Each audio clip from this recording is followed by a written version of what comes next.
Yes, yes. Give yourselves a hand. Give yourselves a hand because we all just survived one of the most relentless film promo cycles of the 2020s. That would be for the new Josh Safdie film, Marty Supreme, starring none other than Timothée Chalamet, which, why am I talking about it? Well, it's not because I feel entitled to after seeing Timmy out with his balls more times than I can count. But there actually are a couple of interesting musical tie-ins with the movie. One, Tyler, the creator, stars in it, and he's a pretty good supporting actor. Really one of the few bright spots in the film, even if for the most part it kind of feels like he's playing himself. We also have the soundtrack of the film, which is done by Daniel O'Patton, aka 1-0 Point Never. And outside of that, Marty Supreme is essentially a highly chaotic drama set in the 1950s at the dawn of ping pong's relevance as an international sport sensation, with the opening scenes of the movie speeding into the 19th British Table Tennis Open, where Timmy competes against the best players in the world. Which sounds like a pretty epic backdrop for a movie that promises to dream big. Something I was definitely getting a sense of given the massive promo campaign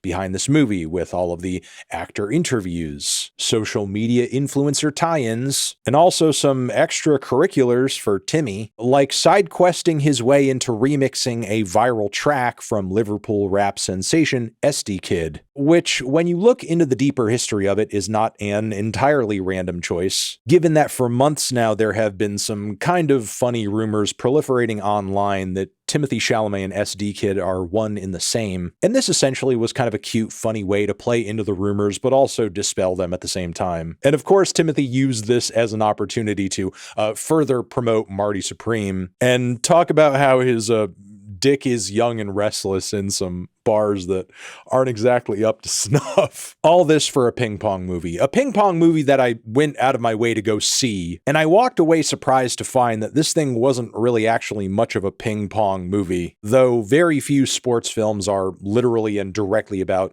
the sport that they revolve around anyway. They're usually more about the main character or group of characters overcoming adversity, showing grit and determination, but I didn't necessarily go into this movie expecting that, especially since the Safdie brothers are known for their out-of-the-box directorial skills, plus culturally savvy writing. And I think we're just in an era where the formula of the film sport picture is kind of being reinvented. I mean, just look at the fanfare and popularity around a movie like Challengers. So yeah, even though there have been some recent Timothée Chalamet films I haven't necessarily been crazy about, be it the Wonka movie or even the Dylan biopic, I still went into Marty Supreme with pretty high hopes, but came out massively disappointed, and personally thought it was one of the most overinflated pieces of crap I've seen this decade so far. If I could start with my broadest critique, I would say that this movie really has no inner dialogue whatsoever, very little in the way of any subtext, which is odd for a film of this length. And again, also shocking considering the very well-struck balance of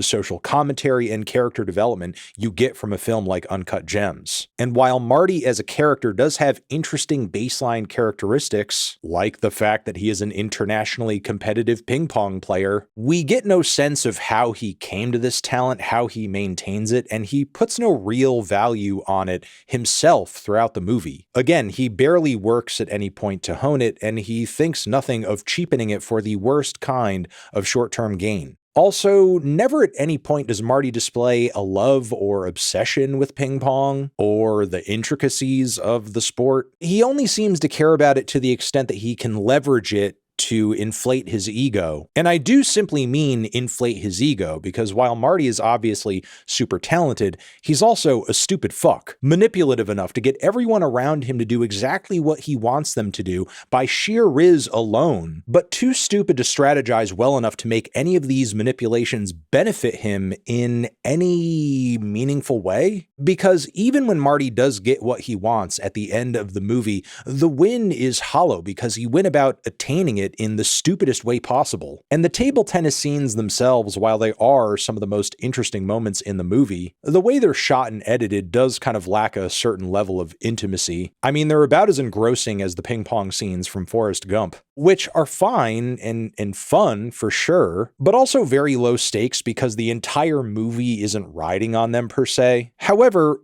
Marty Supreme is riding on these moments, which is why I felt disheartened by this feeling that I was tired of seeing Marty's narcissistic ass on the screen by the time we hit the final match. Why is this, you may ask? Well, Marty as a person is kind of a massive piece of shit, which isn't inherently a bad thing. I mean, sometimes evil does win, and I do occasionally love an anti-hero. But the thing is, Marty Supreme never forces Marty to reckon with his bad behavior, his evil ways, through either an inner dialogue or voice or any kind of serious consequences for his actions. Actually, the plot and characters in this movie just straight up reward Marty for 2 hours as he develops into a shittier and shittier person. When I say shitty, I truly do mean shitty, but also ineffective, because I think the only thing that prevents him from enacting the greatest horrors we've ever seen projected onto a silver screen is the fact that he essentially spends the film being too irrelevant and powerless to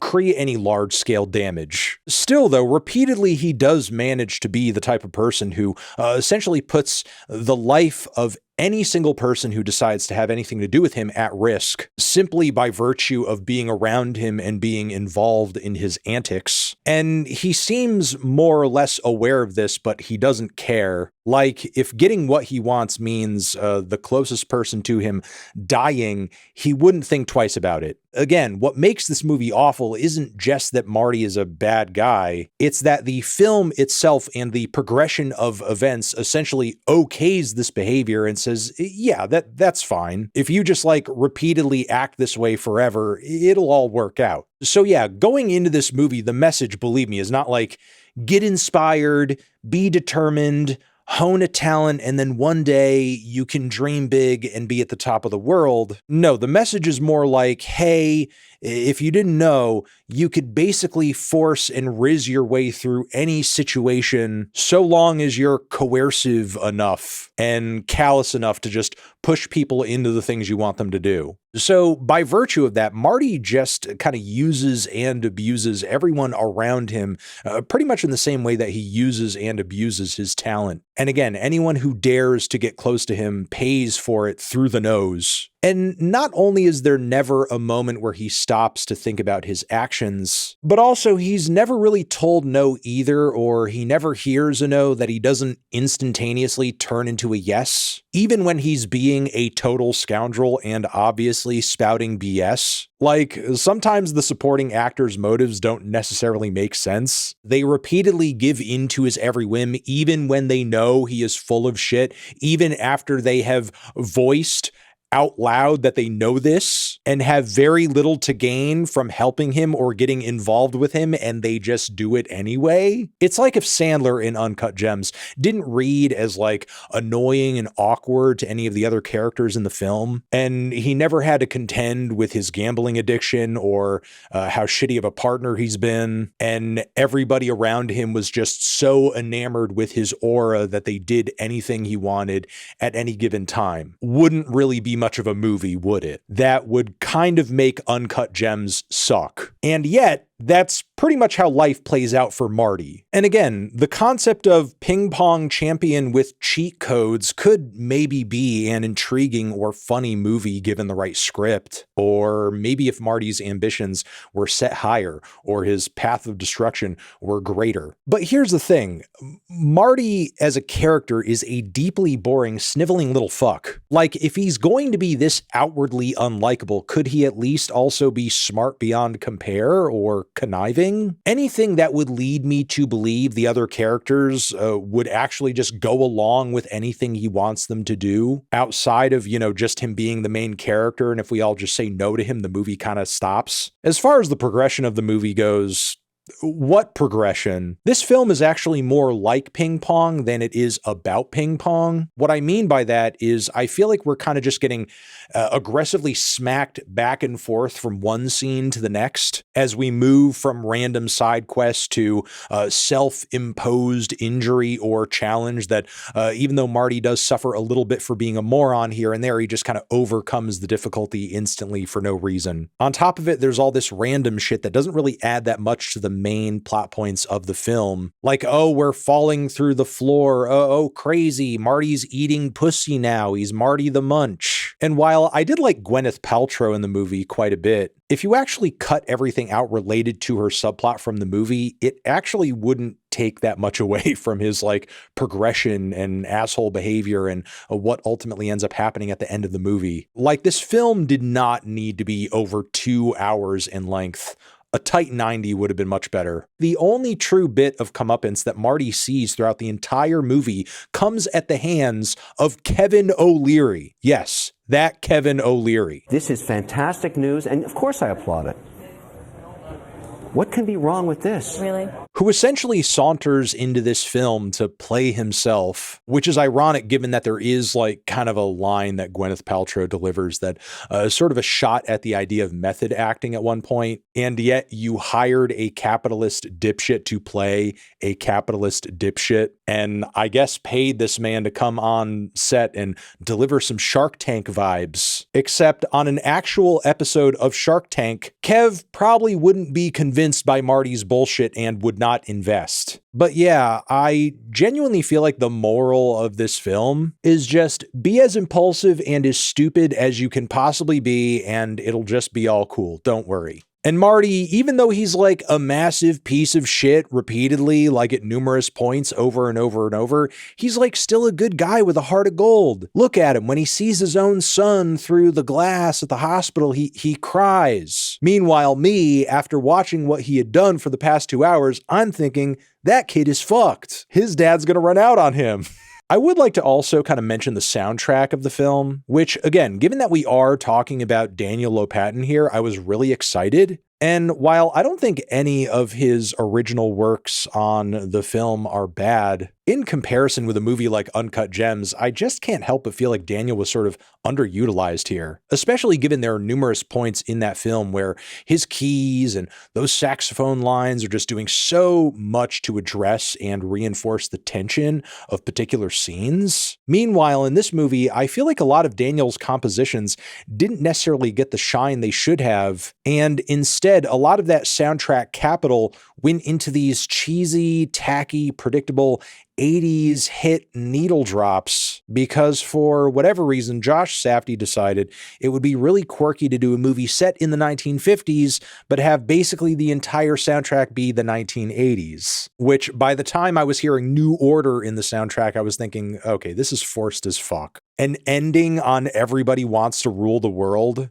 Is this a fucking student film? You know, honestly, if you want to see a bunch of unlikable white characters competing against each other in a sport for all the wrong reasons, you can literally just watch Challengers. It's right there. And not only do you get Zendaya, but also a better utilization of your soundtrack star in the film and much more well-shot competition scenes. The sweat, those close-ups, the tennis balls, some of the scenes in that film are very well shot, which I cannot say the same for, again, the ping pong scenes in Marty Supreme. Look, I don't want to say that everything about this movie is bad because that's not true. There are some saving graces and things about the movie that I think are good. Most of the casting choices are cool. Even the smaller ones, like seeing Ted Williams in here was actually pretty fantastic. Most of the editing, especially during like the dialogue scenes and stuff like that, was quality. Costumes were good. Acting generally was good, even if a lot of the supporting actor and actress motivations didn't always make sense. And look, I think these aspects of the film will be enough to wow and win over some viewers. But personally, and I know I don't get to talk about this a lot because I primarily just review music on my YouTube channels, but for a movie, whether or not a storyline is cohesive and whether or not a main character is captivating to watch, to me, these things are pretty pivotal, foundational even to the enjoyment of a film. And this is where I feel like Marty Supreme flops hardest. It kind of has everything going for it except these things. And I think I'm going to leave it there. Let me know what you guys thought about all this in the comments. I'm sure you are. Hit the like if you liked anything I had to say, and subscribe if you disagree. Over here next to my head is another video to check out. And yeah. Anthony Fantano, Marty Supreme, forever.